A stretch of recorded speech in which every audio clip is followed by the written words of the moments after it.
Talking about you got this and you got that, and you gonna murder this one and murder that one. Talking all that bullshit. I'm gonna put it to you like this, yo.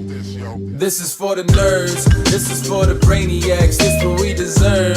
Go ahead and play it back, you ain't gonna touch me, you not gonna do nothing, you are not above me. I bet you wish you was me, I know it, I know.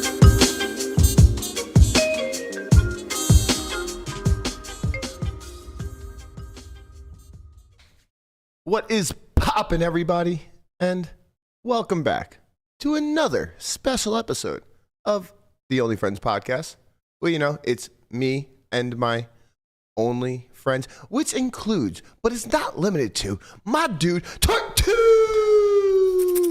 Oh, he knew it! He knew it! I got it, baby. What's I got poppin', it. baby? We're back. How We're you back. feeling today? I'm good. I'm good, man. What We're are ready we to go. getting into today? We got the Poker News Deep Stack Championship. Oh, shit. It's 600, right? Yeah, I'll be there. 600, 40-minute levels, hour levels on day 2. 40-minute levels? Yeah, this is a tourist event. Oh, I got to go for a while. Yeah.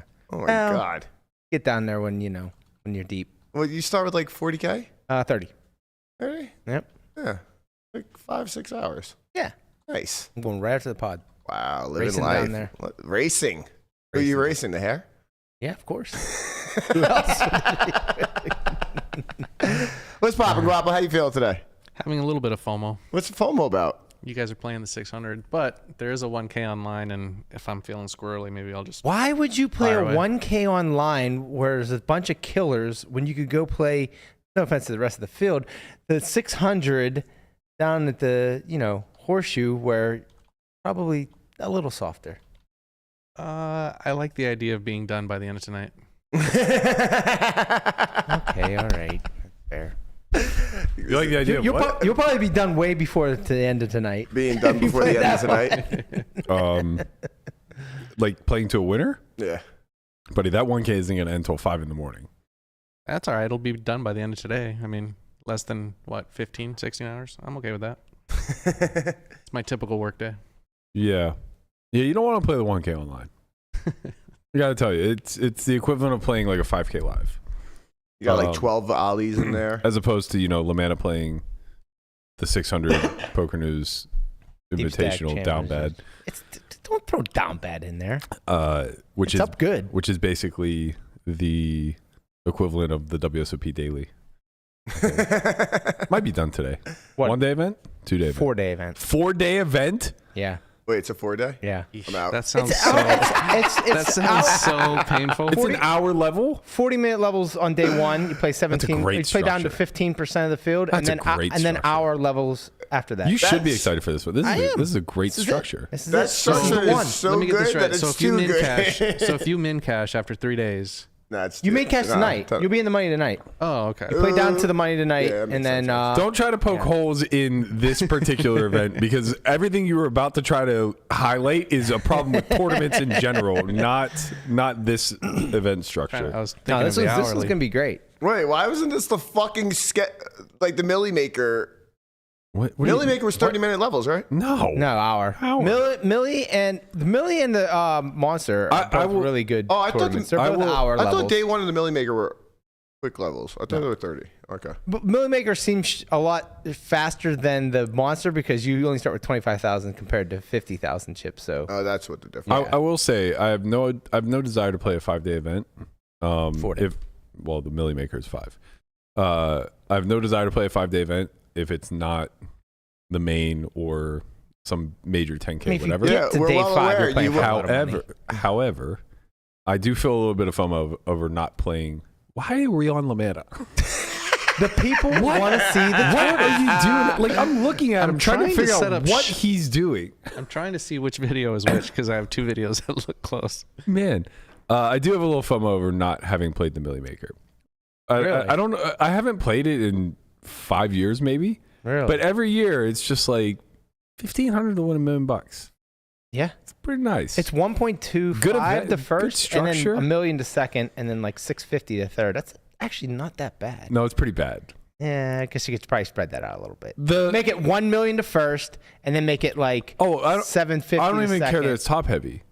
I care that it's double. It's almost double between third and second, and then second to first is only 200K heads up match. 250. Okay. But the difference between third and second is like 450 or 350. Yeah. So it's a lot. Yeah. Grades are quite.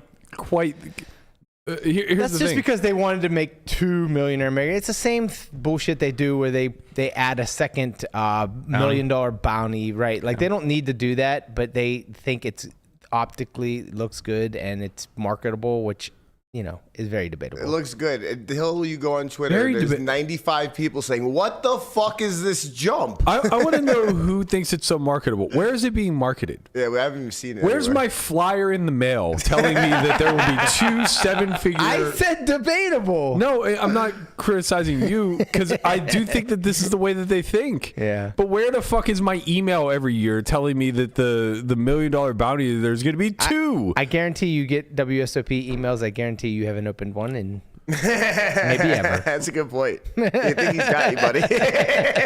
I'm no marketing genius. It still goes to your Yahoo account. Yeah. That thing's dead. Got an AOL account? That thing is fucking dead as a doornail. Yeah, I mean, like, I truly do think that this is the way people think, and that to me is strange because I find it weird that we keep leaning into these old traditional marketing paths when it's so abundantly clear that like we're just looking for viral moments now. Yeah. Which I get that in the Millionaire Maker because it's like, oh well, one of these two guys is no, neither one of them is gonna give you a fucking reaction. The guy who pulled $500,000 is actually gonna be your viral moment. So it's just like spread the fuck out, man. Like I don't know. Tournaments are so frustrating to me. I'm not even playing them, and that's why they're so frustrating to me. You want to come play the 600? It's 10-handed. No. I played 10-handed No last way. night. It might be handy. Oh, well, that's obviously, there's a good fucking reason to play 10-handed. They pulled up a last chair night. for you? That's nice. We made it 10 for Brian Kim. Wait, for what? We made it 10 for Brian Kim. Get the fuck out of here. We got to make sure that there's a level playing field here at the Law Show. What is wrong with you two guys? There was he brought a special friend. Oh, okay. Are we getting Oaken in the studio or not? It's not gonna. He actually lost his mind last night. Like, No, did he? Like along with every chip in front of him, but Do we have any hand history or anything? no. No. All right, do we have like a moment of berating somebody? He or- lost 4 stand-up games in a row. Okay. Which we're playing 500 person 10-handed. That's expensive. So I mean, that's just like what 13,000 in stand-up bounties immediately. And honestly, it's like there was the moment that the switch flipped where he keeps losing them because half the time he doesn't even realize we're playing stand-up, and then when he does, it's way too late. He misses jams all this other fun stuff. But there was a moment like midway through maybe the 3rd stand-up, I think, where like half the table's sitting, and I open, I'm already sitting. I raise and get called, and he's on the button. He goes, "Oh yeah, Oaken doesn't know how to play the fucking stand-up game. You guys think that I'm so fucking bad." And he just tables his hand. And just shows 9-3 off. So he goes, "What the fuck do you want me to do with this?" Wait. Isn't that against the rules in the manifesto? Well, he's not a dealer, Conrad. Oh. So yes, if a dealer had exposed his hand, okay. he would have lopped their fingers off. Right. But the players, they get a little bit, especially when they're getting absolutely just bashed. All right. I understand. It's funny. Bobby Baldwin used to do this. I knew you were gonna say the volleyball one story. Yeah. He's notorious for truly believing that once you're over a certain age, you don't get dealt the top of the deck anymore. I mean, he would just like preach. Honestly, like he would show up every single night. Like we built this game literally for him. It was his request. When he was one of the heads of MGM, he wanted the game. It was good optics. He was going to play in it every night. He's just, sipping on a little whiskey. Fuck it. I'm telling you, kid, once you get over 60, they don't deal you anything above a fucking deuce. You get a pocket pair every time. That's pretty good. I'm like, yeah, I mean, I don't know, man. I make do with what I get, And he's just folding. And at some point, he would finally get a hand and it would get cracked and he would just lose it. And from that point on, for the rest of the night, he would take every deuce that he's dealt and he'd turn it up, like face up, and slide it underneath his top card so that when he mucked, the deuce was just exposed. I love it. And honestly, the rate in which he was doing it, the man got dealt a lot of fucking deuces. I'm not going to lie. Like, it was quite frequent that two of spades exposed. You know? It's all about perspective. When you're 25, the top of the deck is queen jack suited. But when you're, in your 70s, when the top of the deck is king's plus. Sure, when you're 70 and a billionaire, you really got to tighten the fucking range. Okay? It's not about how much money you have in the bank account. It's all just about, fucking loosen the purse strings a little bit, Grandpa. I mean that with the utmost respect. I love Baldwin. What was I going to say? Who knows? Something about you hating tournaments. No. I mean, yes, that too. Yes. That too. But no, with like Baldwin or whatever, he would he would create these great games that were nothing but action. And he just wouldn't accept the action. Unless it was JRB. If it was JRB, then for whatever and this was the other crazy part is JRB was the organizer. He needed him in action to run the game. No one on earth did he want to break more. No one. It was just I'm here to bust him. I told him one day whenever, he's mucking the deuce's face up, I go, you really enjoy short deck. You would love this game. I got to tell you. The worst card you're going to see is the 6. Yeah. It's not that bad. That's Jack true. 6 suited. You'll make do. But yeah, tournaments, I have this weird... FOMO's not the right word. I have this weird sense of displacement going on this summer where cash isn't going great. I'm enjoying myself. I have a lot of fun hands and I've had some big wins, but I'm swinging like a goddamn yo-yo. And it's getting to be a bit much. Mm-hmm. I just don't know that when this summer ends, I'm going to look and be like, oh, it was all worth it. Yeah.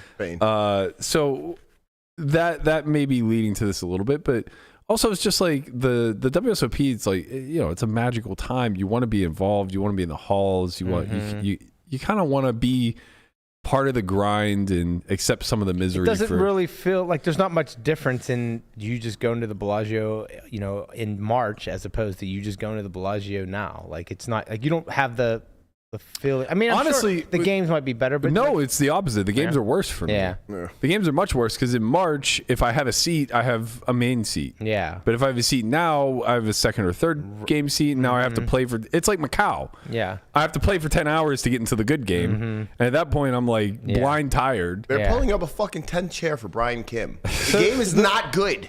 No, the game was really good. The game was really good last night. The beauty of the World Series, the allure, everything, you don't get that magic because you're just not there, you're not involved. But part of it is because everything has changed, and part of that is my world is different than it was 10 years ago when I was grinding the series. The other part of it is that the MTT world is very different. And the real issue, the thing that's preventing me from dipping my toes in being an amateur MTT player is just how abundantly aware I am at how little money there is to make in tournaments. And I worry about this. I'm saying this seriously, and I know that this isn't a great conversation to have on a poker podcast because tournaments in the middle of the World Series of poker. Great time. But tournaments are what are going to usher people into the game always. They're the entry point. But the thing is that I can't help but look at online and see how win rates have continually converged closer and closer and closer to zero, right? And I mean this is true of online cash too, but with cash it's just you change the format. You add an ante, you add a third blind, you add bomb pots, you add variants. You can just add variants and immediately win rates. We don't need any more variants in tournament. Can flourish again. With MTTs, it's just kind of one of those things where it's the amount of available ROI in the structuring of an event now that people are sharp just continually gets lower and lower and lower and lower. And I'm not even saying we have it all figured out. I'm sure that there are people out here that are just fucking mashing, right? There are probably people that are making 100% ROI in some of these fields, maybe even 150. But that was commonplace 10 years ago. I think back to 2013 when I had my $500,000 summer. I sold I think it was a 22 event package at 1.25 markup, and it was all 3Ks and below. And I got negotiated down to that markup. And I remember feeling like I was way underselling myself, but I didn't really have a choice. Wait, what were you selling for? What do you mean? Well, you said you got negotiated down. You were going for 1.3? 1.3, yeah. Okay. Which is what I sold for the summer before when I was stone broke. Yeah. So I was just like, obviously we didn't know shit about shit. Yeah, so course, I was just comparing myself to industry standards. And I was like, I'm winning in these fields for sure. And that was probably accurate. And like looking back then, 100% ROIs might have just been available. You know what I mean? Like, I didn't know it. Nobody knew anything about ICM. I definitely didn't know anything about ICM. Certain things were just rewarded. You gathered a bunch of chips and like you were just guaranteed to make deep runs. The recipe was kind of there for you. Now it's just like I look at these updates, I look at these hands, I look at Bin Win just putting 400 big blinds in level 1 of a fucking event with ace 8, and I'm just like, I don't really understand what the world's changing around. I feel like Baldwin. What are you young kids out here fucking doing, man? I don't get it anymore. Bin's just out here fucking, man. Yeah. Yeah. 400 big blinds. I got ace 8 off. Fuck you, all in. Like the other shoe drops at some point, right? Like you go home a bunch. And like that's the rinse and repeat. Is like at the end of it all, it's not like you win if you're good a bunch. You like win once if you're good. And then you go home for a bunch of money. And then the rest of the time, like you just go home. And I just you cash players really don't like going home. No, I don't want to get ejected from the game that I signed up to play. You really don't like going home. You have a couple lovely dogs at home, No. honestly, they're great. Honestly, it triggers me. It feels like when I get ejected from a tournament, it feels like the text that I get from the game runner when he's like, hey, we have a VIP coming. You're going to have to give up your seat. Ooh. It's like, oh, not only do I have to leave this game, but you're telling me the game's going to get fucking better. That's why they created re-entries, Berk. You can just always get back in. There's always something popping off. It's popping, all right. Yeah. Berk, did you play the Millie Maker and then like just punt your stack to go play cash at some point? No, that was the Played the WP10K. Oh. I played the 10K turbo that Shota got second in. Oh, okay. The bounty. I did punt it. We talked about this yesterday. No, Ace 10 suited. Okay, no. I thought you had played the Millie Maker right after and then got a cash sheet and ran. No. Okay. No. All right. No. What I did do though was jam 18 big blinds with Ace 10 suited over a raising a 3-bet. Yeah, that was real down bad. Yeah, Ace 10 suited not part of 4-bet ranges, kids. No, that's down bad. Not for all of it. With a bounty on your head? But I did have a seat, so I, left. And I went and proceeded to lose $220K in cash instead. Ooh, hate to hear it. That was a smart move. Why would I want to stay in an event when I can go lose a small house? Yeah. A pretty big one in Pittsburgh, honestly. Yeah. Yeah. You know what you could have done in Pittsburgh for 220? Yeah. That's true. You might have. Like, property values are going up there. is it? Yeah. I mean, depends how close to the city. They're going up everywhere. Everything's brick back there, man. That shit lasts. Honestly, I will forever. say that one house that we stayed in, which was your friend's, I believe. Oh, Matt Hicks, yeah. When we went to Pittsburgh, was absolutely beautiful. Like everything about that area, awesome. that spot, it was fucking beautiful. When I was a kid, where that house is located in North Hills, North Shore, North area, side. Well, not the apartment, the actual house. Oh, okay. But yeah, it's same thing, North side. When I was a kid growing up, that was not an area you wanted to be caught in after dark. Oh yeah? No. No. No. Now gentrification comes through. Now every property's $2 million. Shit's nice. Yeah, that shit was really nice. That's like one of the nicest neighborhoods actually I stayed in. Like just like being able to walk around. I mean, chill. the stadiums are within walking distance. Everything was like, it's like downtown is also walking distance right across the river. Beautiful city. Look at that I stadium. talked a lot of shit about Pittsburgh, but I really did enjoy that week. Yeah, you were there when it was nice. Yeah, like Pittsburgh the is weather, warm. everything was nice about it. We got water. We got steel. A lot of steel. We got a little bit of sun. Beautiful place. Also, Down the bad best baseball chicken team. farm I've ever had in my life was right up the block. Interesting. Yeah, it was so fun. We do have a lot of Italians. They'll get the chicken parm Yeah. right. That shit Lamana was so knows. good. That's right. Fellow Paisan. Mm-hmm. All right. While we're on the subject of tournaments and I guess having fun, last night's 50K coverage was, we'll say, Amazing. entertaining.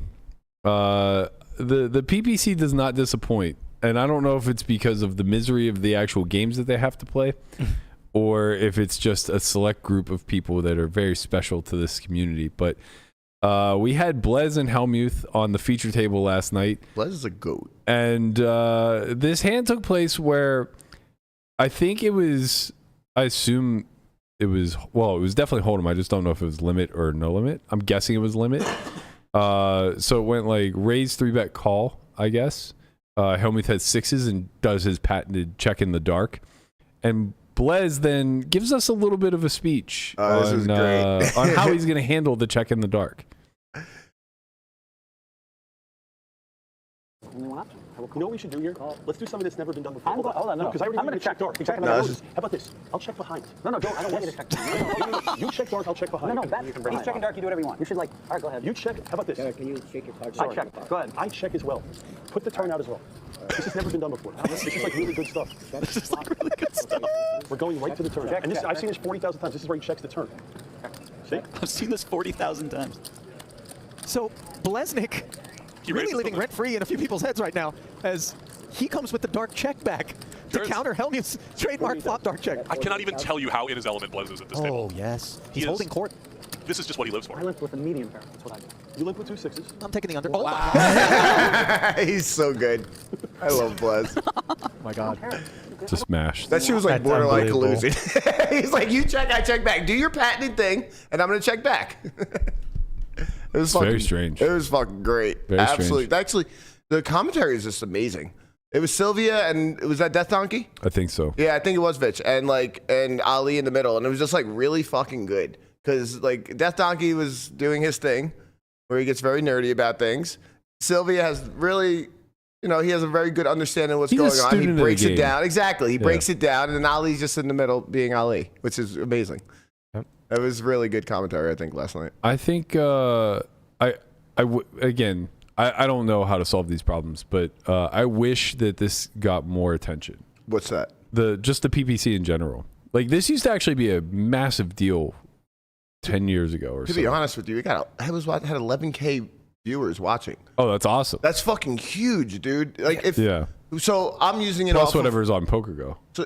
Oh yeah, that's true. So I'm using like what I saw from Hustler basically the other night, the Legends of whatever the felt. Yeah. There was 25K concurrent, it seemed like most times. And then I looked at last night and I was like, holy shit, there's 11K watching this on YouTube? That's huge. Yeah, I think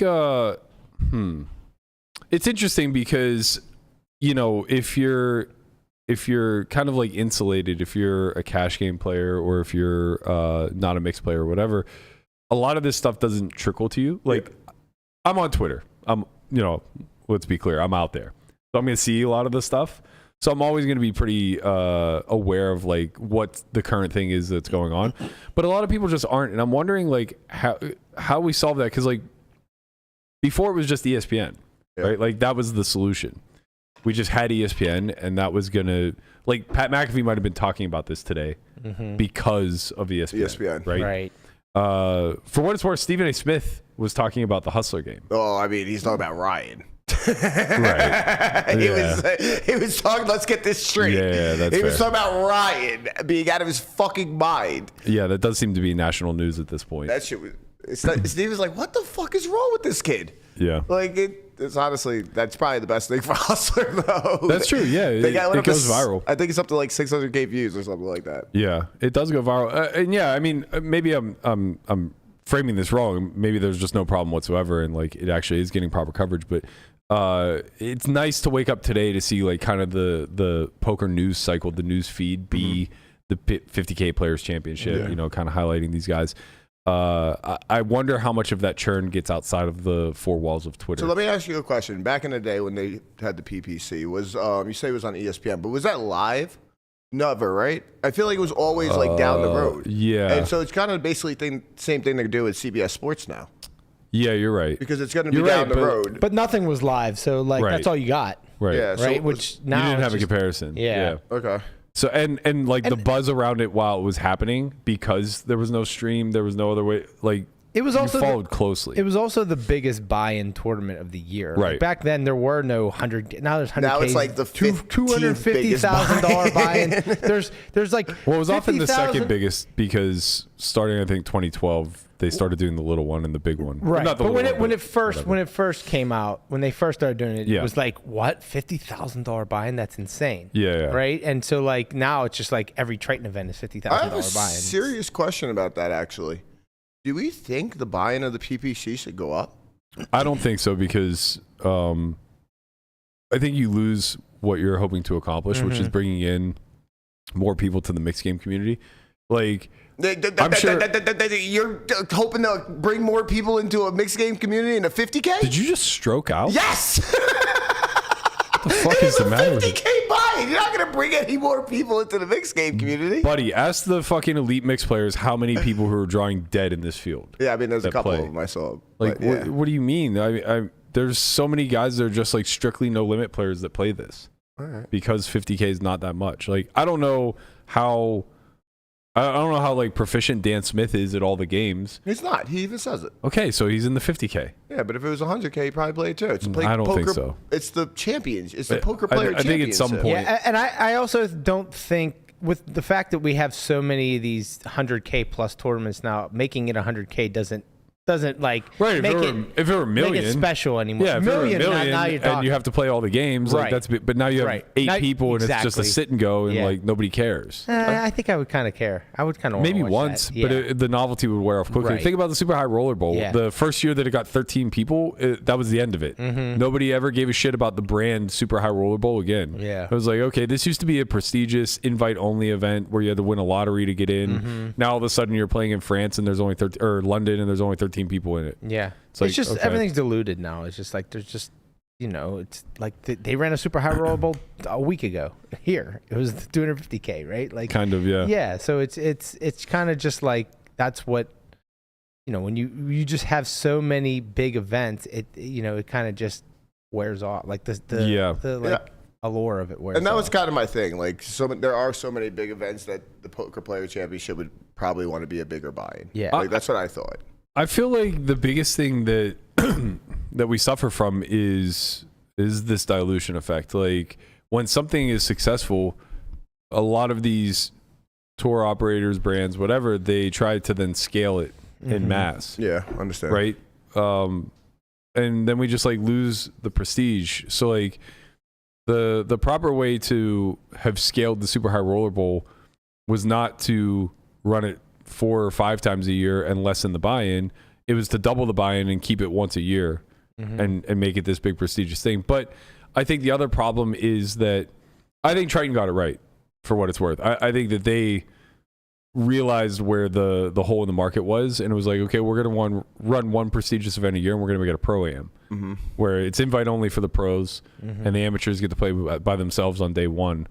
I mean, you see Triton just like kind of playing with things right now. Like you seem like they're doing a lot of smaller buy-ins. I feel like in Korea they did like a 15K and stuff like that to work it up. And I feel like that was probably their smallest, I believe, Guapo. I know their numbers are definitely growing. Like event after event, like it's getting bigger. Yeah, they're doing a good job of collecting all of the world's best players in one venue and featuring them. The problem is that the world's best players today are a lot less desirable to feature than the world's best players of old. I mean, like the majority of the community still has nostalgia for Mike the Mouth, Matisal. I mean, as they should. You saw last night on the stream. That was fucking good. Hellmuth, Negranu, Blez. Like that was a good stream. Like there was entertainment all around. Like you're just not gonna get that from 6 Germans and Vogelsang bundled up. And it's not that they have to be characters or entertaining. Like they are who they are. Like they're machines. They're here to just put skill on display. But it does kind of create the desire to give a stage then to the old guard. And the other problem is there's nothing incentivizing the new guard to be different, right? Like we don't have bundles of cash being thrown our way to be personalities. Yeah, it's fun. I kind of feel like it's a little bit different. I've seen some of the Triton cash game streams, and I feel like people are definitely more There's more communication going on. There's more. I mean, that's just Yeah, cash they're a in little general. bit more gregarious, but like they're not Ren Lin. You Fucking know? Ren is the Like goddamn Ren and goat. Santos show the standouts, not like. I mean, I love a lot of these guys, but like. I mean, Tony G still gets in there and mixes it Right, but up. you're talking about the amateurs. You know, it's not like Jason or Brian Kim or Ike or you know what I mean. Like this is no slight against them. They're free to do whatever they want to win. But like, if you have Ike and Vogelsang sitting next to one another at a table, where one has a hood over his face and the other one has an N95 covering his eyes, Yeah, it's like, not most entertaining. Yeah, we're watching good poker. Yeah, for at sure. that point, like the product is the poker.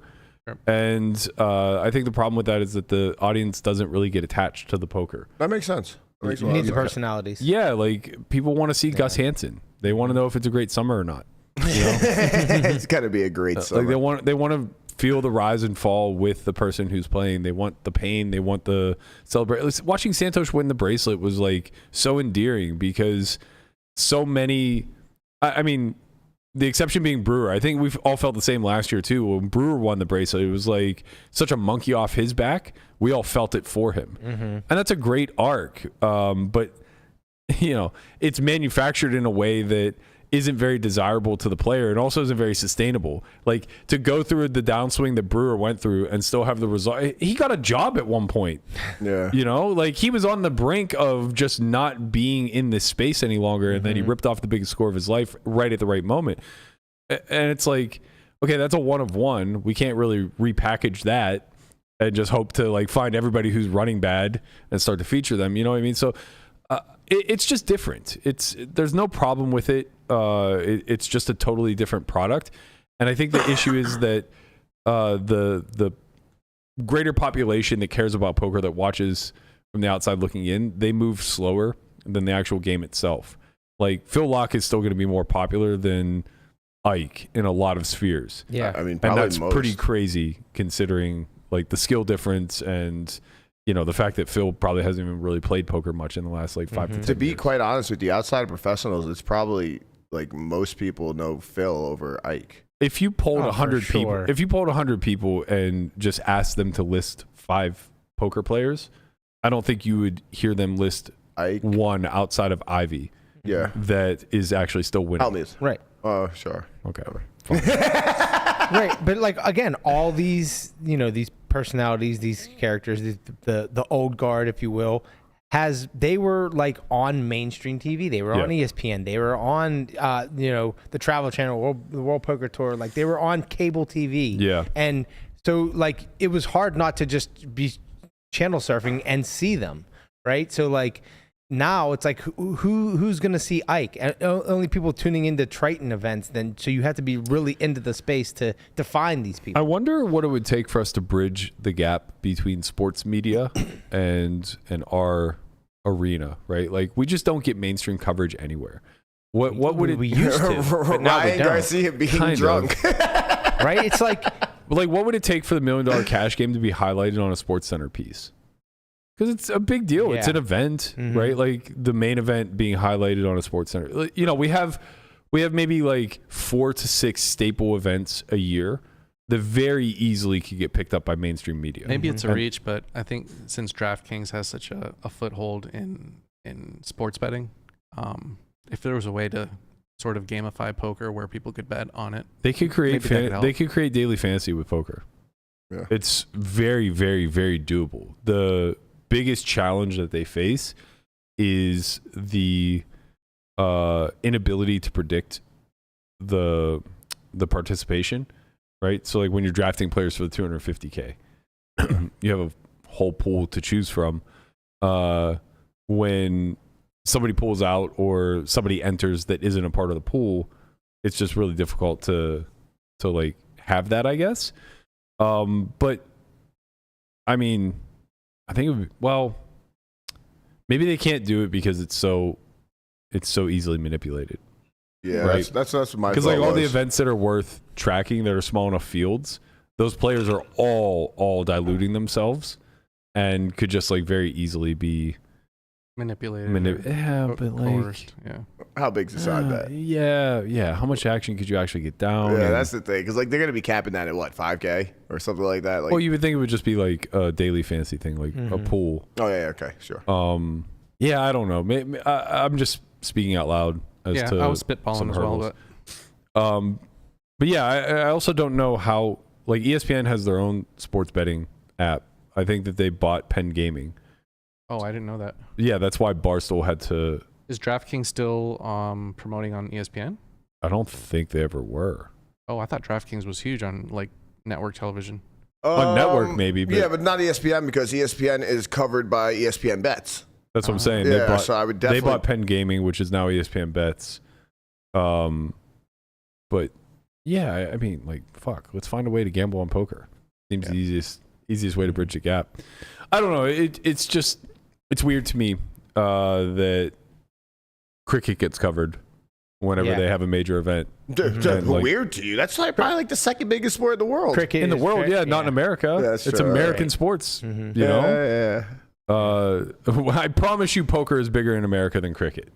I don't think I'm out of pocket. No, you're not. You're definitely not out of pocket saying that. No. But then again, on the flip side, cricket is 100 times bigger than poker anywhere else. Yeah, probably. A lot of places, probably, but like, who cares? Everywhere else isn't getting ESPN. No, yeah, I get you. And I'm not even necessarily. Look, I'd love to see it on network TV, but like these outlets all have websites and everything else. Like, you would think that there would just be articles. Yeah, you know, we just like get no coverage whatsoever. You think they have find it fascinating. Somebody covering at least one person from like 2002, 2003 to like 2012 or whatever it was. Mm-hmm. Like poker was in the mainstream.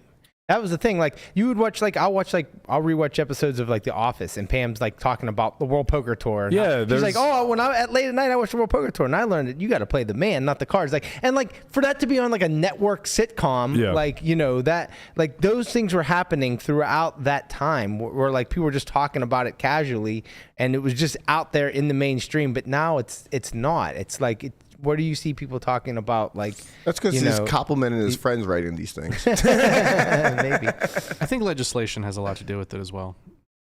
I think once it gets legislated and like in all 50 states, when you don't have these giant like online companies pumping as much marketing money as they possibly can everywhere, it's gonna die off. Yeah, I mean, I think we're just a mature market now. What do you mean by that? Well, the early days, it was kind of a free for all, and everybody had very easy access. Okay. Nothing bad had really happened yet, so it was just kind of like a cultural phenomenon. Kind of like a seedy little, like kind of like crypto whenever it started to first. Maybe I think we're just turning that corner with crypto. Yeah. Right, where like your grandma's talking about it in a cab. Like that's the point when you realize you've hit the apex, and now you're going to come down on that. Like, we're becoming a much more mature crypto market. But I think that's also, well, I guess we'll see. We'll see where we're at in 10 years. Is Bitcoin as much of a cultural phenomenon in 10 years as it is now, as it was 5 years ago? You'll know because the crashes and the pumps will be less. Correct. Right? Like it won't just like crash 80% and then pump like, you know, 400. 500%. It would look like Dow, right? Yeah. What's that? It would look like the stock market. Yeah, it'd be closer to the stock market. The stock stable. market is a mature market, right? For sure. Yeah, but the stock market's a great parallel in the sense that is something that is ingrained in our society forever, right? And like that's what you're aiming for, whether it's poker or crypto or whatever. Like, the aim is that everybody will have some casual understanding of this thing because it's that important to our society. I never even thought about that. Like, at some point, the stock market had to be like almost a gray area, right? Oh, for sure. Like, for sure. Well, I mean, think about it. Like, it wasn't like the stock market came like cropped up and then immediately the SEC was born. Yeah, that's my point. Like it was just a gray betting market at some point. Yeah. You know? That's pretty sick. I never even thought about that. Yeah. So it's basically crypto. I don't think people really understand that aspect of it. It's just a betting market. Yeah, no, of course. Right. It was literally just like the world's biggest casino. Yeah. At some point, or maybe still is. Definitely still. Or crypto. Yeah. I mean, I guess it's more regulated now, but I don't know. Interesting. Quite the little tangent we fell down. I don't know. I just want to see something I want to see something give a little bit because I do feel like there's so much meat on the bone for what the space has to offer, and the general population just never kind of gets any insight into it. It's kind of weird because like at some point the meat was being eaten, like, and now it's just like we're just it's a left lot. to dry. I mean, it was just I don't think anybody has any idea how much money Poker Stars and Full Tilt was putting out. Right. Yeah. Exactly. Like think about like you just be watching TV and there'd be commercials for online games. Not just that, but just like everywhere you go, you would just to see play it. high stakes poker back in the day. You were getting $10K per session. Yeah. Like imagine just paying 7 people $10,000 each. Like that's $70,000 just to get the cast. Yeah. For a show. And you're doing a season. Yeah. You know, like you're talking millions of dollars into that production. Now we produce things on our fucking iPhone for $40, and we complain that the edits cost too much. Yeah. You know? Yeah, that's wild. Another fun moment last night in the 50K. Hellmuth is just going to be a part of all of these, I guess. Well, yeah. He was at the final or not the final table, the feature table rather. And he was trying to explain to the table that he had ace deuce of 9 or ace deuce 9, I guess, was his hand, and he was lying. And he said, if you look back, you'll see that I've never lied on stream. And Stevie just fucking so quick, just nailed his ass. I honestly don't think he was lying. I think he did have ace deuce 9, but he was just like Blez was just trying to pick which his up cards were, and he was saying that it was a 4 instead of the deuce or whatever. What did you start with? Ace deuce 4? Ace deuce 9 of diamonds, maybe. Or I don't believe you for some reason. yes, I don't lie in the stream. If you go back and watch it, you'll never see me lie. I remember you saying you were going to burn down the Rio. That was a lie.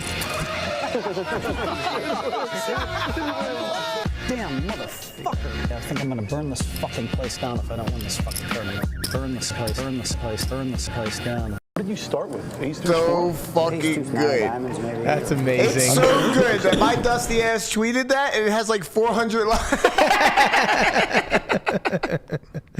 Well, that's his Poker Go retweeted you. No, that was just this morning. Oh, Yeah, we've already hit that. We're going for 1,000. Let's go. Everyone right now go like Conrad's tweet. So fucking good. Kind of wish he would have lived up to that one. Not me. I fucking love the Rio. If you see the Rio go up in flames, you'll know that Phil Hellmuth was trying to prove a point that he never lies on stream. Can we go back to the Rio? I'm not saying he's going to burn the place down, but I'm saying there will be signs. I spent my 21st birthday there at the that Sky Bar thing all the way up at the top. Oh, the Voodoo Lounge. Voodoo Lounge, yeah. Yeah, What that Good old place, days. Love the Voodoo Lounge. I love the Rio. place was the worst. I love the Rio, man. Like, give me All American Dave's back and my $60 fucking All lunch. American Dave is on the fucking run. He's out in Fiji somewhere, sending you guys protein powder to make up for his meal plan.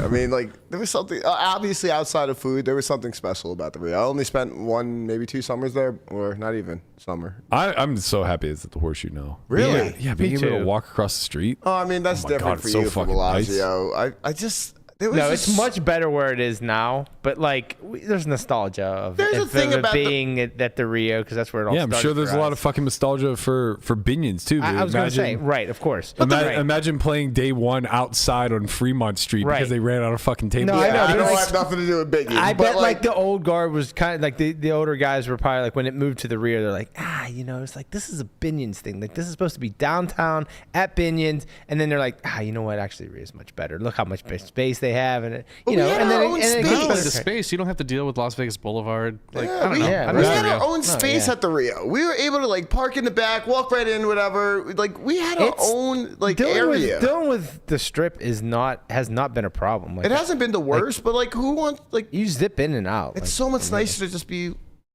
secluded by ourselves in the back. The pros far outweigh the cons. I agree. Yeah, I I mean, agree. the It's not freezing anymore, which is so huge. Yeah, it's hot as hell Fuck- instead. Fucking Rio, man. It was an ice box. Yeah. Like I don't know. There's no phone charger people in the hallways anymore. Yes, there is. The one thing the absolute worst is when you're walking through the Horseshoe, or like, it's on a break and then you have to walk through the Horseshoe and then low ceilings, and it's just literally thousands of people pour out of the tournament area and they all immediately light up in the exact same spot, and it's just a cloud of smoke. We're all funneled into this. That's literally the only thing. I will say the construction of the Paris Horseshoe property, the fact that like it's impossible to get to one from the other without crossing the casino floor. Right. So I get that it was I get that it was intentional. We'll get you to gamble while you walk between properties, but like, god damn it, is that ridiculous to me. Like, how is there not just like some sort of like outer walkway? That would be nice. Where you're not just like engulfed in the ashtray that has become the Horseshoe. But yeah, I think the property's better. I think the space is better. I think the food options are way better. Yeah. Oh yeah. You're walking. The fact that I can just go to Manamagabi. The fuck did you just say? Manamagabi. Now he's stroking out. for dinner break, it's great. Get a little steak frites. Yeah. I mean, listen, man, the food is better. The food is 100 times better. Yes. But like I said, you guys are making me hungry. Having our personal space in the Rio is very fucking nice. What personal space? What do you mean? We were just poker players in that back area. Like, we just had our space. Like, we just had, like, we walked in, we walked out. There was nobody else. We didn't have to see a casino. Like, we just had our own spot. Parking was a fucking nightmare. Parking was a nightmare. Where? I think I like parking the was better at the Rio. No, I like the parking. Now you're at least you're in the garage. It's not like, well, yeah, that part. You get in your car, you're not like, burning yourself on the until you're trying to get fucking out during the Colossus. Get in your car. Good luck finding your fucking car. 2 hours later. Yeah, the parking, having to pay for the parking. Oh, like having the kiosks there that don't work and it's all backed up. That sucks too. Yo, want to know what I want to know? I want to have a fucking ticker on how many times somebody's ran through the fucking gate at the Horseshoe in the past month, dude. Every single day I go in there, they're just putting up a new gate. Really? It's fucking great. I mean, the thing doesn't work. It never works. No, you always have to hit the button. It never takes my card. It literally never works. It never accepts the card. It never. It's just. But you can do if you can do it. Yeah. I explained this 1,000 times. I wish people would know. Just do it. Just get a ticket and then put the ticket in and then do it at the kiosk before you get to the garage. Then when you show up, all you gotta do is stick the ticket in and it opens up. Let's get something fucking clear. And then everybody will just go through nice and smoothly instead of somebody just sitting there trying to get their card to work and backing everything up. Let's get something fucking clear. After I bust a goddamn tournament, I am not stopping at a kiosk. So you'd rather be stuck at the just my thoughts. Like my thoughts are just not there. I'm just like going straight to my car. I get in my car. I want to go home. The thing that I don't understand. The thing that I don't understand is that in order to even get into the diamond parking, you have to give your diamond card. So it already accepts that you're free parking. Yeah. Like you put the diamond card in. It lifts, it lets you in, it says, you are welcome to park here for free because you've demonstrated that you have a diamond card. Why the fuck can't it do the same on the way out? Yeah, I know. Because they don't have the cameras for your license plate. Okay, but why can't they get a kiosk that accepts my fucking card? Because they fucking hate us. Yeah. Clearly the one going in is fine. I didn't realize there was diamond parking. Yeah. It's like they have a VIP. There's only like there's a VIP. So that's there's a different VIP. It's the same level. Yeah. So the whole level is diamond parking, and then there's a subsection for VIPs that have the parking pass. So that's which, wrong. if any of you guys need it, you're welcome to. Only our side. Only like the side when you first come in is VIP is like the diamond parking. The other side is just free flow. No, there's no way to get into it. What do you mean? It's all the same. You don't even have to put a card in. You can just take the ticket out. Conrad, are you talking about level 2 or whatever? Level 1. Yeah. Level 1. The only way you can get in is on the far left lane. Yes, I understand that, but it's not just for diamond. You can just take a ticket. It's for anybody. I don't think that's true. I'm positive. I do. I don't never put my card in. Okay. That's the only place I parked for the last 2 years. Yeah, I don't know. I thought that was supposed to just be the diamond level, hence the diamond line that you drive through. I get what you're saying, but yeah. But yeah, I'll never park there again anyway. It's fucking miserable. Just park at Bellagio and walk over. That's also fucking miserable. It's 115 degrees out. It's a 3-second walk, and you don't have to you fade the line at the end of the night. Yeah, I can't think of anything worse than bagging or busting at midnight and being stuck in fucking concert traffic. It's so in a tilting. goddamn parking garage. It is so tilting. And then the worst part about it is everybody starts beeping the horn. Yeah. It's like, you can't fucking go anywhere. Yeah. Stop beeping your horn before I lose Like, that's my not, goddamn beeping the horn's not going to make mind. the kiosk work. And it's definitely not going to let the lady hear. What if it did, Brian? Then I would be laying on the horn. All right, we got a couple new bracelet winners. Yesterday's 2,500 mixed triple draw low ball limit event wrapped up. Can't believe I didn't play. 371 players. Patrick Mulder captures his first bracelet and 177,000 in the process. Congratulations to him. I'm not. What's a mixed triple draw event? Is this limit? No limit? No. No, I would. Oh wait, maybe. It says low ball limit. But what's the mixed part? Yeah, I'm actually not sure. Has to be big bet limit bets, right? Anyway, Sean D made this final table. He got 6th place. Chad Evsledge got 4th. Ian Chan 2nd, losing heads up to Patrick Mulder. So congratulations to him on his first. Yuri back in the winner's circle. 3K 9-game mix wrapped up yesterday. 1 million in the prize pool. He picks up a cool 215,000. Wow. How many bracelets? 5th bracelet. Number 5. I think they're all in mixed events too. He crushes the mixed events, yeah, man. He's a smasher. He's won a bunch of these fucking events in Florida and stuff. He just crushes them. Best fucking mustache in the game, and it's not close. So Chidwick is pretty. Chidwick, yeah, he's got a strong game in the Chidwick's mustache is great, but it's Sonic the Hedgehog evil villain great. Sonic the Hedgehog. Yeah. No, I know where you're going. So with the 2,500 mixed triple draw lowball was limit deuce to 7, ace through 5, and Badoogie. Ah, right. Yeah. Different triple draw games. Yeah. I understand now. That makes a lot of sense. Okay. Congratulations, Yuri, and anybody who drafted him in the 25K. You've done well. And then lastly, just some final updates on chip counts in the 50K. James Obst coming back as chip leader again 2 days in a row. Jeremy Osmus finds his way up the ladder. He's second in chips. This guy's turning into a real fucking jack of all trades out here. The guy is just the GOAT, man. He just gets it done. Blesnek 4th in chips. David Benjamin 5th. D-Neg 7th. Mizraki trying to make a bid for being the first 4-time winner. Wow. He's 8th in chips. You know everybody on the list. Phil Hellmuth unfortunately left us last night. He busted in 30th place. So 29 remain coming into day 3. I believe this is a 5-day event total. And it looks like they got 73 total runners. Is that accurate? 89 total runners. Pretty good. Yeah, it seems pretty. 4.2 in the prize pool. So like a dozen people get paid? Let's see. 14 people paid, 102,000 min cash for 12 through 14. First place, 1.1 million. Pretty big heads up match. Second place, 768. So we'll see some real swing. Big difference in points too. You get double the points between second and first for POY. That's pretty crazy. Yeah. Third is 539 points. Second, 599, and then first, almost 1,200. You gotta win it. You want to win. You gotta win. Winning is everything. Winning is definitely celebrated around here. A couple more updates. Landon busted the Millie Maker yesterday for a little over a min cash. I think he got 5K. Bex made day 3, Still but in there. unfortunately he's eliminated. Oh. Breaking news. R.I.P. But our boy Landon is in the 3K with a bag. That's right. Okay. So Landon's in day 2 of the 3 bag. I'm not sure if they're in the money yet or not. Probably not. I do not think so.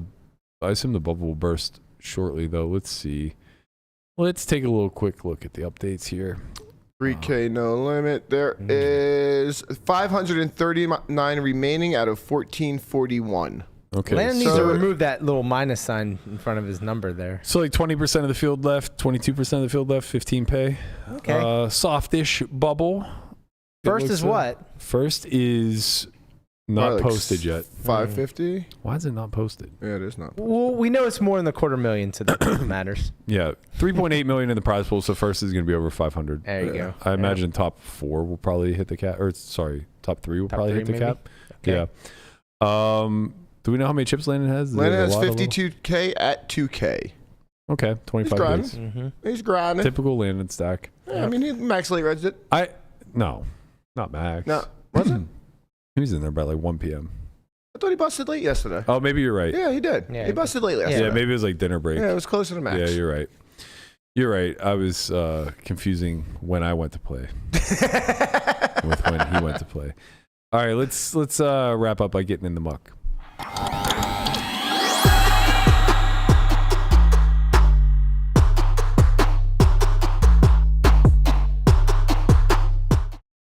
Our good friend Zeus, Andy Zeus, back in the muck. And I don't even know if he's in them. This might just be a flex. All we're getting are flexes and bad beats. I know. It's either flex or bad beat, but maybe he is in the muck. I guess it'll be, the Wizard will have the final say on whether he's in the muck or not. So it's an interesting hand. They're playing shorthanded, I believe, 2-5 at Caesars. And there's a button straddle, so keep that in mind. The software didn't allow us to put the button straddle on, but nor should anybody else in the world. Yeah. Fucking stupid ass button straddle. Dumb button straddle. Okay, so they're four-handed. They're about 1,000 deep, so about 100 big blinds, 100 straddles. That is. Zeus is in the cutoff, aka under the gun 4, with 8-5 of diamonds. He makes it 25. The button straddler calls, and they go heads up to a flop of King of Diamonds, Jack of Spades, 8 of Spades. You can delete Wizard already. Andy leads for about half pot, which is $30, and he's met with a raise to 85, and he decides to call with his bottom pair and backdoor. Turn is a 4 of clubs. He checks, and button goes about half, 110 into 227. Not folding on this one. Not folding. We call again. And the river is the 3 of spades. We've got here this I'm sorry, the 3 of hearts. So offsuit 3. We check again, and now we're faced with half pot again, 225 into 447. And we go ahead and say we're not folding. And we call again, and we win the hand. Yeah, he just has like ace 10 of spades. Close. He had queen 10 of spades. Yay! Yeah, so the open ender, straight flush draw, and was bricked out, and we just said we have a bluff catcher, and we're gonna bluff catch. What? This is straight live guy shit right here. This is live guy shit. This is straight live guy shit. Yeah. And he's the live guy. Mm-hmm. He's fucking. So I mean, it's I would say you have one of your worst bluff catchers here, but Andy, you caged that man. He's literally went to his group text. He's like, what the fuck just happened? So, this asshole opened 8-5 of diamond. Mm-hmm. So Andy said that he thinks that a lot of times that they don't raise hands. There's like value hands that they're supposed to, but they do raise like these draws. So that's kind of the exploit, I guess he was implementing. Like he said, like a lot of times like they just have King Jack and sometimes they don't raise on the flop. Like so, King 10 wouldn't go for a triple, basically. Yeah, right. Yeah. Things like that. So, so that led him down the path of weighting him more towards draws that obviously bricked out, and that's what allowed him to make the call here. I could see this being King Queen sometimes, but obviously there's not too many hands of value that are going to do this. Kings and Jacks should be 3-betting. Yeah, he didn't 3-bet pre, right? I'm not missing anything. Just called, so like he's gonna have what? Some King X, King 10, King Queen. Right. You block set of 8s, like. Yeah, I mean this seems fucking never has great. 4s or 3s. I mean, yeah, we kind of put ourselves in this position. Yeah. I mean, we can never fold flop with a backdoor. No. Turn and river don't change anything. Seems like a fold. No, nothing changes. I feel like the buttons sizing is shitty, especially on the turn and river. Like going half pot doesn't seem like that's a thing. No, yeah, of course. Like come turn once you've raised, it should be a big bet. Yeah, it's very it's only gonna be blast. Right. Yeah. Yeah, I mean, flop sizing by buttons good. I'm curious how much Andy's hand c-bets. To be honest, I would think a lot actually. On King Jack 8, out of position. I mean, you just put yourself in a bad. I mean, don't get me wrong. But it's just like a low bet spot in general for out of position. But now you're just putting yourself in like a check call spot. Like And sometimes you're just going to check call 3. You're like, this. Well, yeah, that's how bluff catchers work. Yeah, I mean, but you do have a backdoor. You kind of want to. I don't understand how betting weak hands changes. There's some cards you're going to want to you, barrel you, off you get on. like the I don't think this hand ever. I mean, sure, maybe it could potentially shift into a bluff, but like that's like not all his the high goal. equity hands continue, all his like dust just folds, and like what does that accomplish? The Right, bet- like the what's goal bet certainly is accomplish? not to bet this hand so that we can bluff it later. No. I don't think that that's really much of a thing.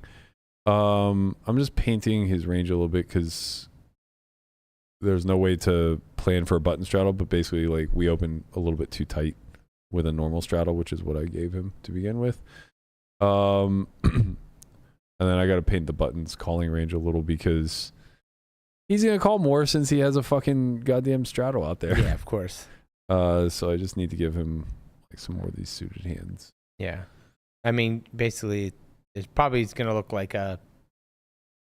I mean, it's going to be even wider than like what a big blind. Where did defense would be. Zeus play this hand? Was he at the I Jewel or believe Caesars? I believe Caesars. I don't think he mentioned, but I know he's been playing there a lot. So Caesars is going down, man.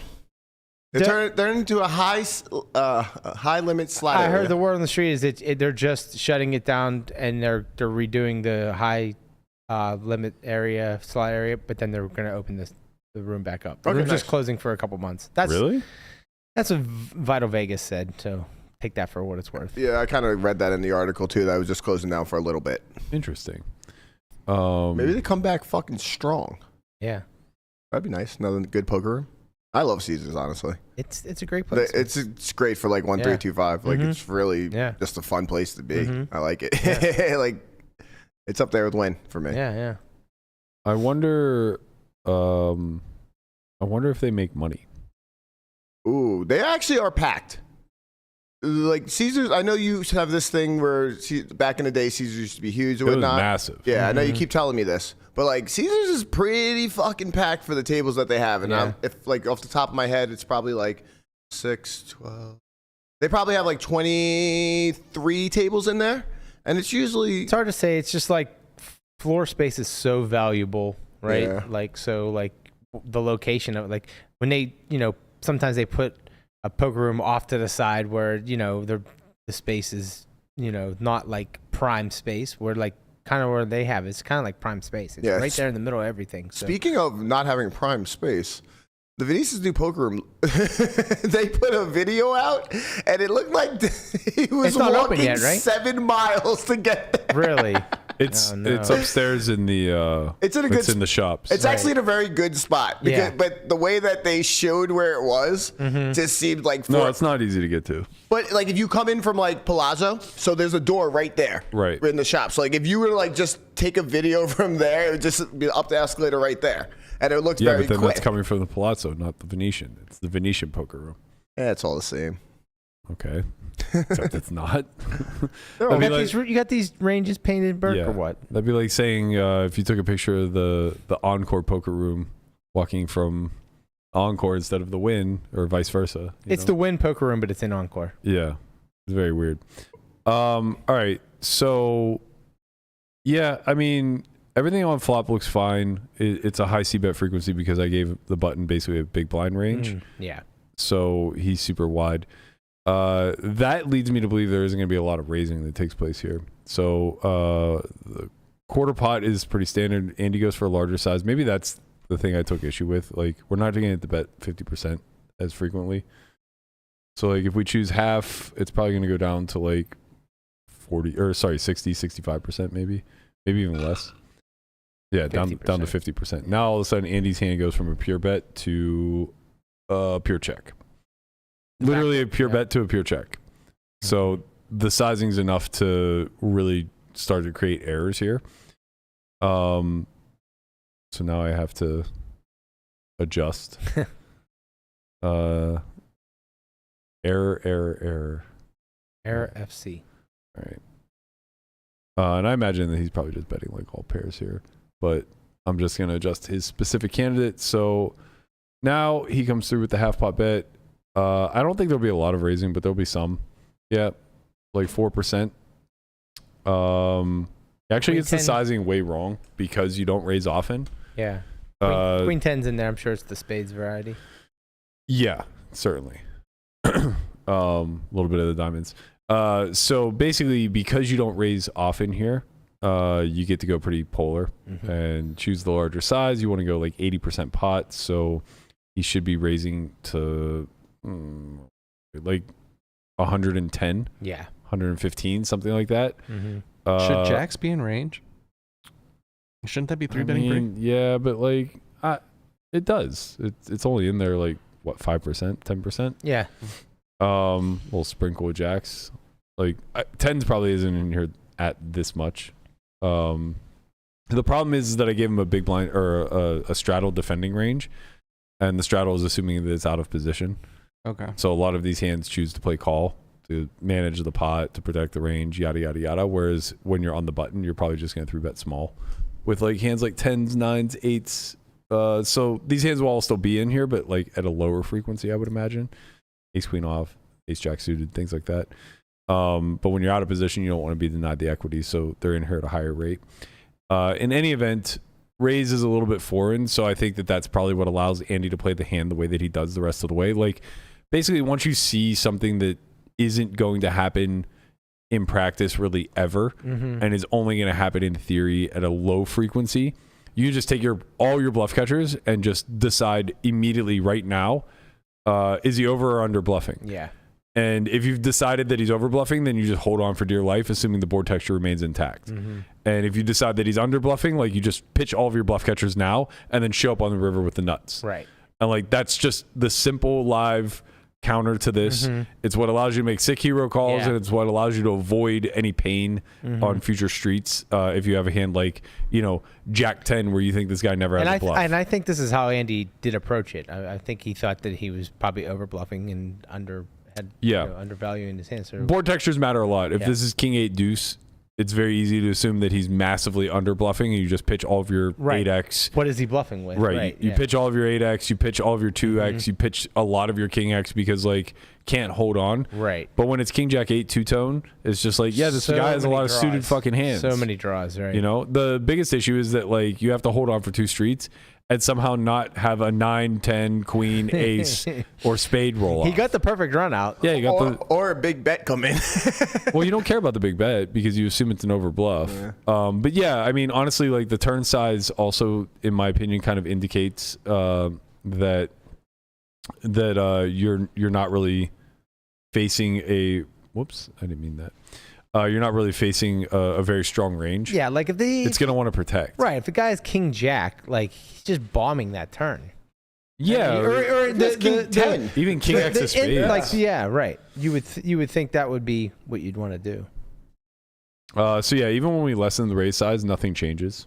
Sizing's still the same. Even like King Jack doesn't play pure raise. It raises low frequency. So we'll see. Andy's response here is going to be pure continue. His hand actually gets the 3-bet a little bit. I imagine a little bit of this is a byproduct of the wrong size, and a little bit of it is just blocking his strongest hand, which is Jack 8, King 8, and pocket 8s. So in any event, we continue. We get like what, the brick 4? 4 clubs. Yeah, 4 clubs. Yeah. I don't imagine we'll have any leads. Oh wow, 20% leads. It really surprised me. I guess you're trapping enough. Like all of his leads are coming from hands that could have 3-bet the flop. So if we go back to the flop node, you can see aces, ace king, kings, king queen suited. All these hands can 3-bet. Pocket 8s do 3-bet pure. So now when a stone brick rolls off on a dynamic board like this where there aren't a lot of bricks, those same hands that chose to now call instead of 3-bet flop want to protect, and so they start doing a lot of leading. Yeah. Let's say 40%. 20% lead. 40% sizing. 20% lead. Yeah. So Andy's exact hand of 8-5 diamonds is in there a little bit as a bluff. You can pretty much see all hands in range will lead at like some frequency, with the exception of like ones that just don't gain anything from it, like Jack 10, pocket 10s. Yeah. That's kind of, like, basically having a 10 is bad, is what it just like kind of boils down to. I think we can actually just eliminate the lead.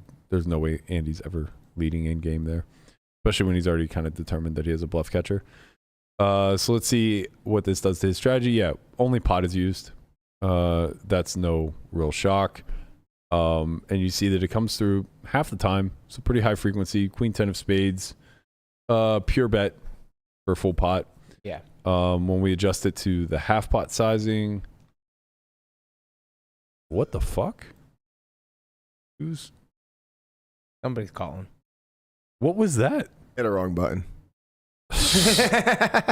Jesus Christ. So choosing half pot doesn't really let you bet all that much more frequently. It really impacts like Queen 10 the most. So now Queen 10 of diamonds is just bluffing a little bit more often. King Jack obviously now becomes like near pure bet, things of that nature. 8-5 probably still just mostly bluff catching. Nope, pure fold.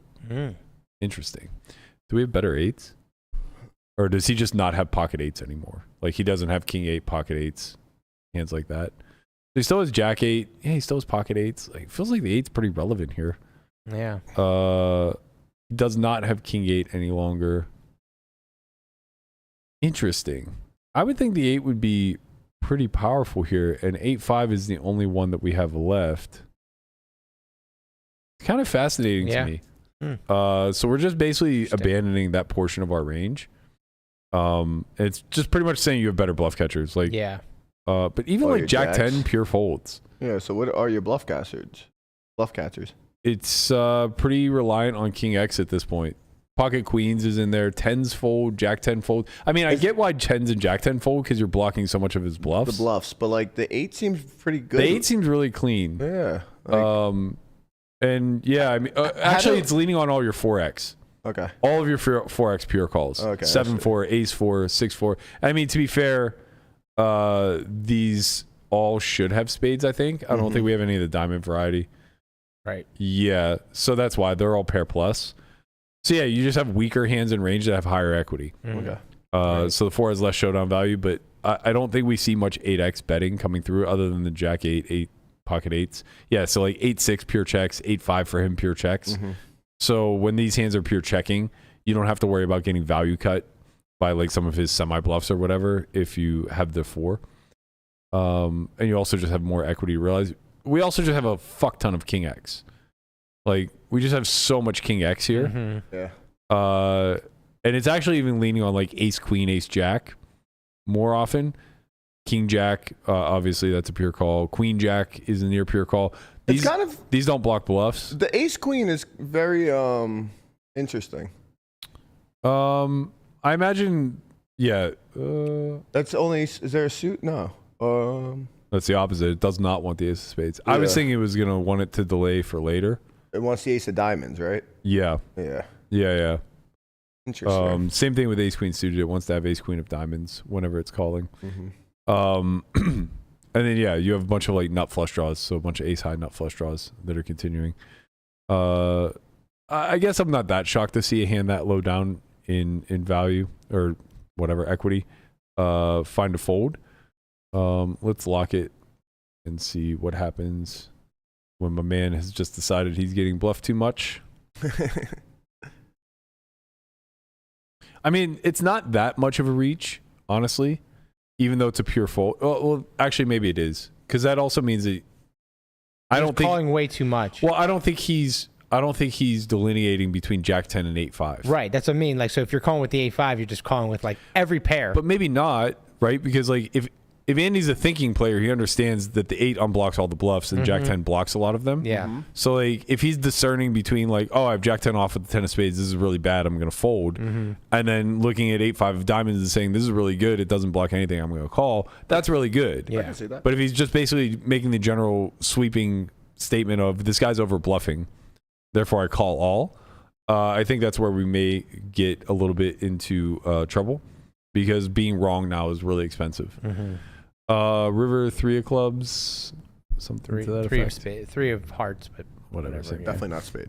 Okay, so now we have no leads. That makes sense. And yeah, we should either be facing pot or jam. And the only reason that we're not just always facing jam is because the turn sizing is wrong. It should have just been 2E, which I think was pot.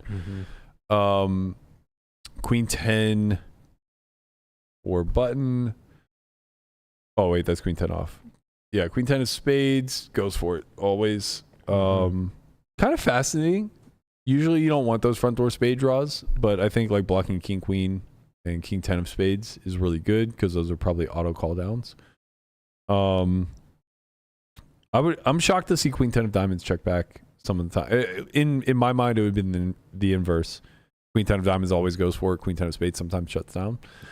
But yeah, the value comes from where you would expect. 2 pair, set of jacks, jack 8, pocket 8s. And then like the bluffs are coming from some of the missed draws. So like 6-5 of spades goes for it. Queen 10 of spades goes for it. And that's kind of it. Thin value comes from king queen. A little bit of ace jack. Man, ace jack getting greedy here is like fucking wild. Imagine he just values ace jack and he just pays him off with the 8. No, I wonder if you start to make kings indifferent and ace jack is actually a bluff here.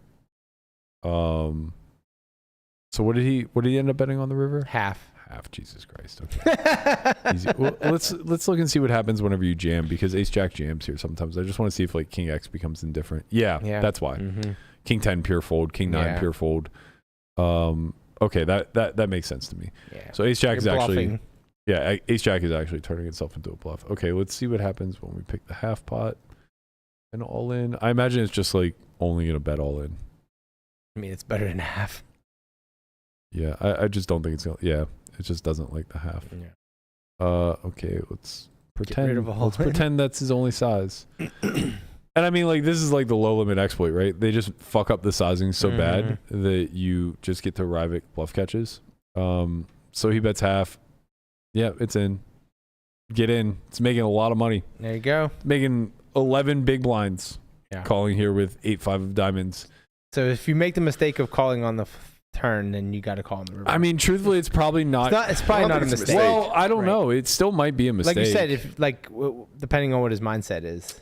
Yeah, but it's still just maybe an error. Like, the in-position player didn't demonstrate anything other than not knowing sizings. Right. Right? Like, he had a hand that pure bluffs all 3 streets. Yeah. So he might not even be over bluffing. It could just be Andy makes an error on the turn and then, corrects it on the river because this guy sizes poorly. Right. So, yeah, pay attention to your sizings, kids. It can be the thing that tips you one way or the other. Yeah. Nice hand there by Zeus. Good to see him get out of the box a little bit. Tough board to really bluff catch down. I think what ends up happening most of the time is you call flop and then fold turn, as you're supposed to, I suppose, based off of not turning a backdoor and any one of the through cards coming through. But interesting spot to say the least. If you guys want to submit your own in the muck, head over to our Discord channel. You can hit hashtag Discord in the chat or go to our Twitter page at onlyfriends_pod. It's the pinned tweet. Follow that link. We have an entire forum dedicated to in the muck. Go ahead and submit your hand. The manager will pick it and we'll talk about it on air. If you haven't already, be sure to like, comment, subscribe, hit that little bell. Let us know what you guys think. We'll be back tomorrow. Hopefully Conrad and I will not be back tomorrow. Amen. What are you doing, Burke? I'm going to go play cash. You're going to play cash? Not playing this poker news thing, that's for sure. What do you mean? It's 10-handed, baby. You get to be with all your people. Shut the fuck up. Good luck to Landon in day 2 of the 3K. We fucking need it, man. Come on, Landon. We need it. I don't feel good anymore. Nor should you. I Wow. don't feel good anymore. Nor should you. He's going to rip off like a 6-figure score and you're just going to be like, I knew it the whole I time. will say what makes me feel good is that he's in a field of, 200 people now in a 3K event where first is 600K. And Becker's probably going to play the $600 down bad for the next 5 days. Nah, he's probably going to play at 3,500 at win. Well, if Becker's playing it for the next 5 days, then you're in some trouble. That's interesting. If Landon busts, I think he should play the 600. It's a good structure. Landon? It is a good structure. Maybe. Yeah. Yeah, because you can play the 3,500 tomorrow, right? Tomorrow. Yeah. Next day. What do you mean? Well, he can play it if he doesn't bag. I'm projecting negative things. Okay. Yeah, but you do next tournament up, in my opinion. You don't skip things. Next man up. Next man up. Just keep going. Yeah. Keep it running, baby. Matter of fact, Landon, why don't you go reg that 600 right now while you're in the 3K? Let's double dip. You only have till 5 o'clock to register. Okay, so 440, I need you in that 600 shoving dark. Regardless, I need you shoving dark. Yep. Try to get that stack. Maybe get a double bag. It's time we get some fucking double bag. Where are the double bags at? Deeb, you're not doing your fucking part, man. I miss the World Series where people were sprinting between tables because they bagged 3 fucking events at the same time. It's true. Let's go. We need all that. That's how you avoid the horseshoe flu. Yeah. Double bag it. Yeah, that's right. Double bag it. All right, Let's get it popping. We'll see you guys tomorrow with Jesse in studio. Peace. Later, squad. Peace.